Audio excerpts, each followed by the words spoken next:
Troubleshooting administrative distance? Well, what in the world could go wrong with them? Find out next right here on IT Pro TV. You're watching IT Pro TV.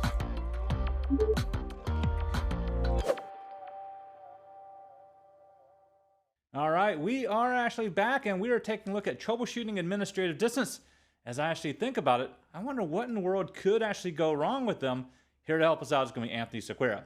All right, Anthony, I kind of hinted that something could go wrong with administrative distance.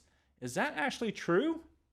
Yeah, it is true. And before we dive into troubleshooting scenarios that might involve administrative distance, which I will say tend to be rare, let's just back up a moment here and let's just remind ourselves of what really is going on when we talk about administrative distance.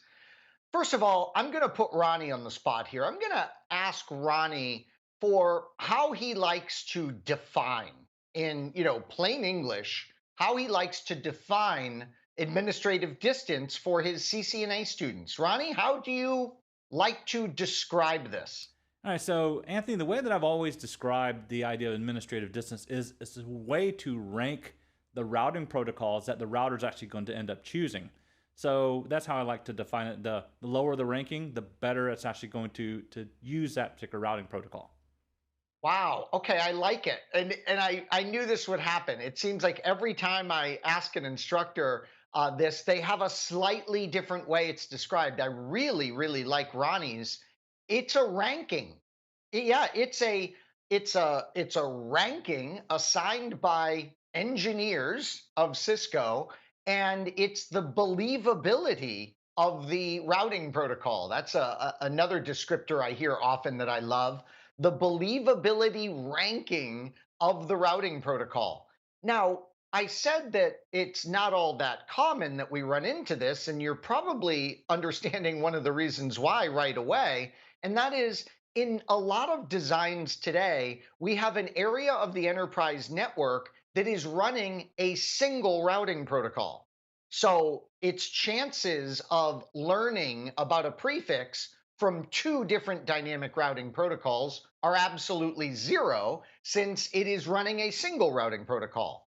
There is one huge exception, and we'll be taking a look at it in this episode, as a matter of fact, and that is when you're running like an IGP and BGP. Well, that's certainly a case where you have two dynamic routing protocols running.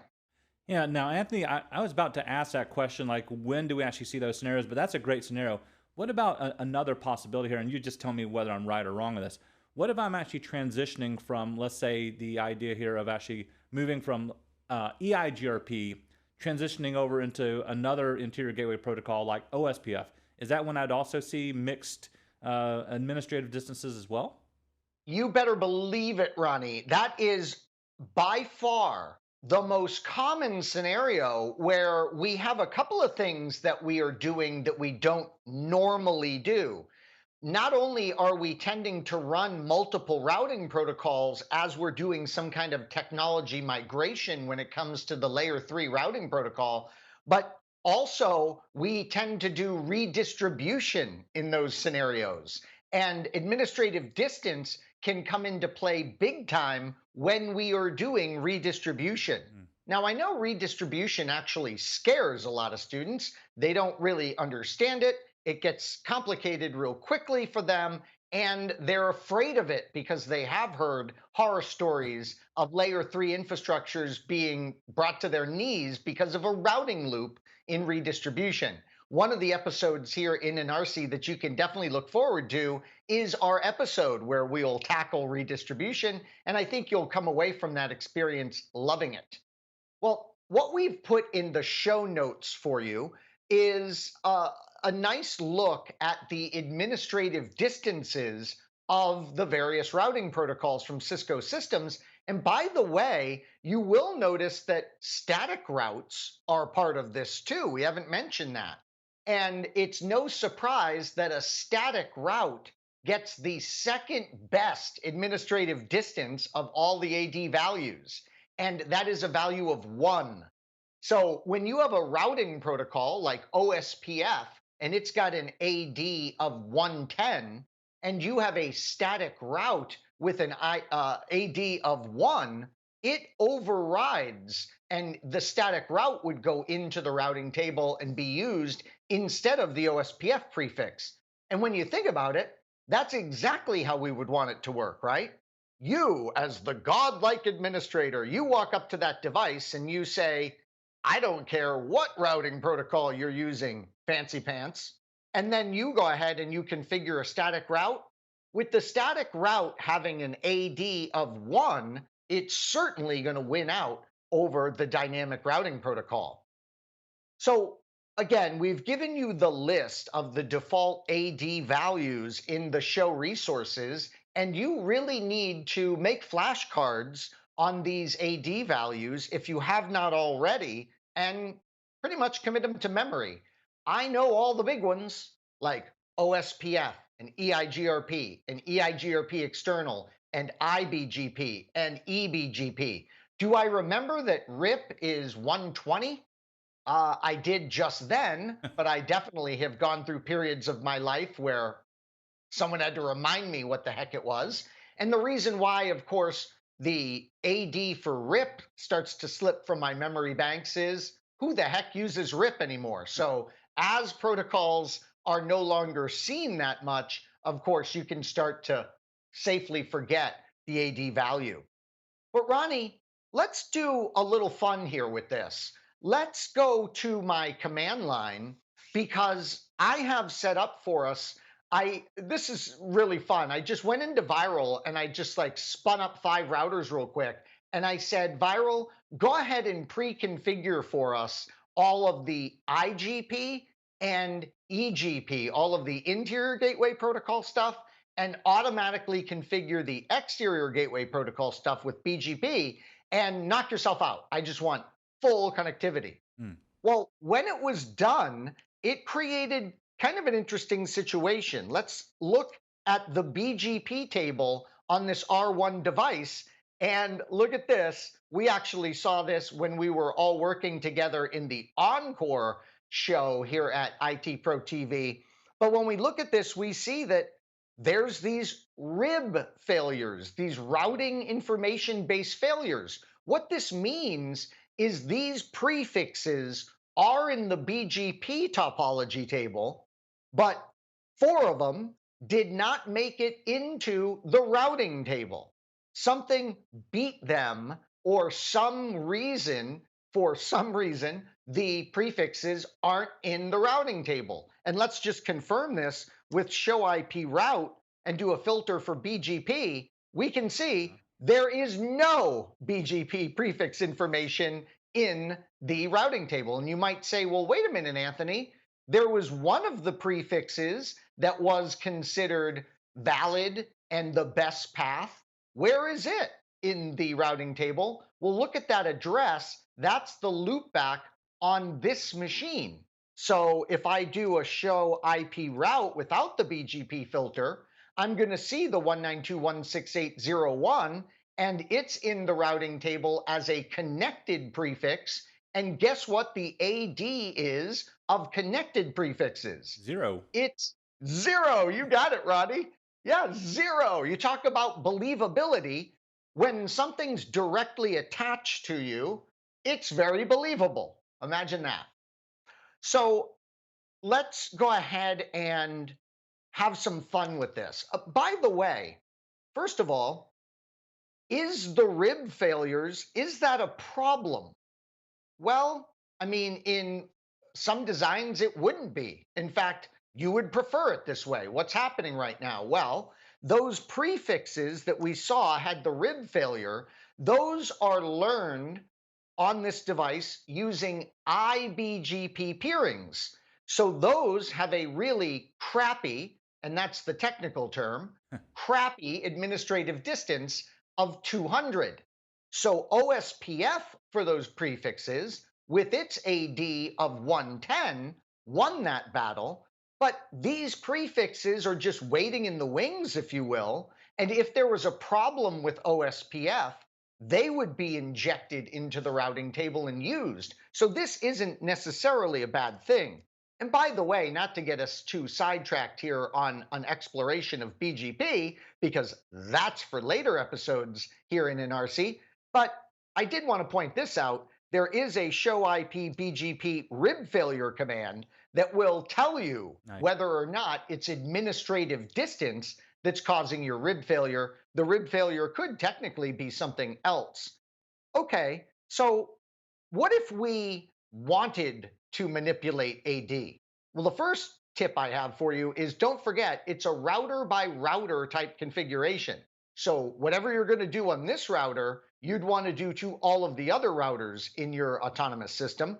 But what we'll do is just have some fun with this. We'll go into BGP, router BGP, and since Viral spun up this topology for me with the defaults, they're not very creative on AS numbers. So it's AS1 for BGP here. And I'm just going to say distance. Let's see, why isn't it taking that command?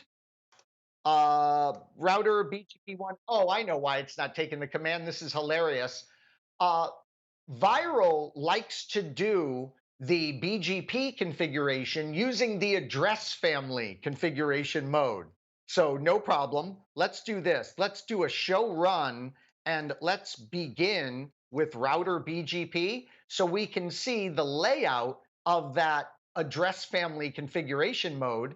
And notice that we have our BGP, just the straight up router BGP section with our neighbors. And then we have to go into the address family for IPv4 in order to activate those neighbors and make configuration changes. So I'll do router BGP1, address family IPv4, and now I'll say distance, and we'll use context sensitive help when we're manipulating AD because that's going to vary the exact syntax based on the protocol you're working with. I'll say BGP, and we will make the distance for eBGP learned prefixes the exact same. We'll keep that at 20. We don't want to mess with that. What we want to mess with is the distance for routes internal to the AS, and I'll make it one click better than OSPF. So it wins that battle. And then there's the distance for local routes that you would be generating, for instance, with the network command in BGP. And I'll set those to 109 as well. We'll end the configuration and we'll do a show IP BGP and we'll see, uh-oh, nothing worked. Well, be careful here. When we are working with Border Gateway Protocol, as Ronnie is going to actually explain to us beautifully in a primer that he did for us to get us ready for an RC if we haven't worked with BGP in a while, BGP just isn't great at fast convergence. It's not what it's built for. So remember, if you're going to look for your command to take effect right away with BGP, you might be in for some disappointment. There is some convergence delay here. Now, Anthony, you've actually manipulated the administrative distance. Now, as far back as I can remember, I was always remembering that we don't really want to manipulate administrative distance if we don't have to. But where is a context that we would choose to do something like this, or is this just for a lab demonstration? This is just kind of an artificial scenario where we're saying, you know what, we want the IBGP prefixes to win out and we'll have the OSPF prefixes be backups. I mean, that could be something we want to do though. I say it's artificial, but it is legitimate potentially. But Ronnie, I'll tell you, where we really see AD used is in complex redistribution scenarios. And those aren't all that common, right? So very complex redistribution scenarios, though, for large enterprises that are doing some kind of complex migration or maybe the complex integration with another network. So they're going to be maintaining their own ASs, but they need to share prefix information. AD really could enter into the equation.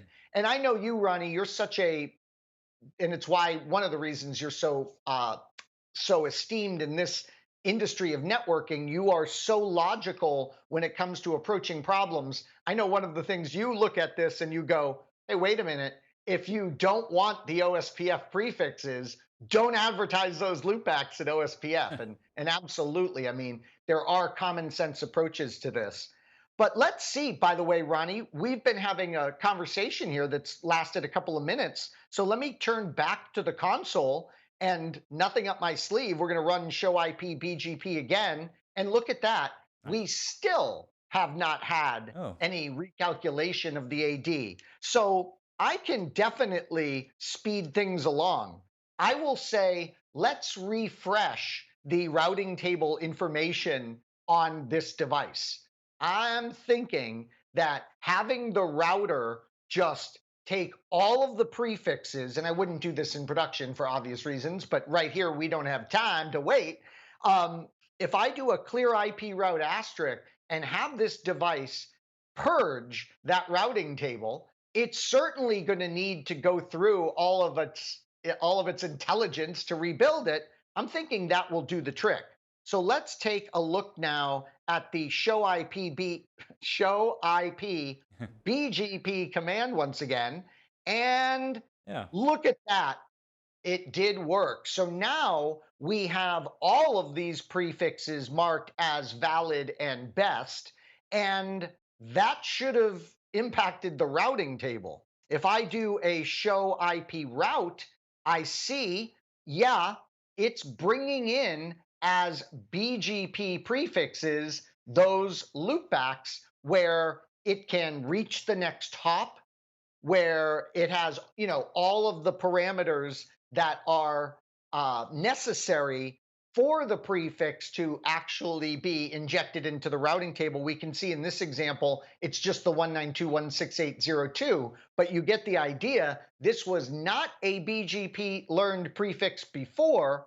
It now most definitely is, and that's a result of our manipulation of the AD. And if you don't believe me, Ronnie, I know you believe me, Ronnie, but maybe one of our students doesn't. And just look at that right there. Look at that bizarre AD that's jumping out at us of 109 associated with that prefix. So Ronnie, manipulating the default administrative distances, it is not difficult. It's just going to vary the syntax from machine to machine. So be ready to use your context sensitive help. And the other thing I would say is with the AD is always remind yourself of what it's there for. It is going to break ties when your router knows how to get to a specific prefix from multiple different sources. Now think about what I just said. It's the specific prefix, right? So when that router, your router is like, oh, wow, I have a static route telling me to get to this destination, an OSPF route, a BGP route, maybe even a fourth source, right? Maybe we're even learning it via ISIS. What is the router going to do to break that tie?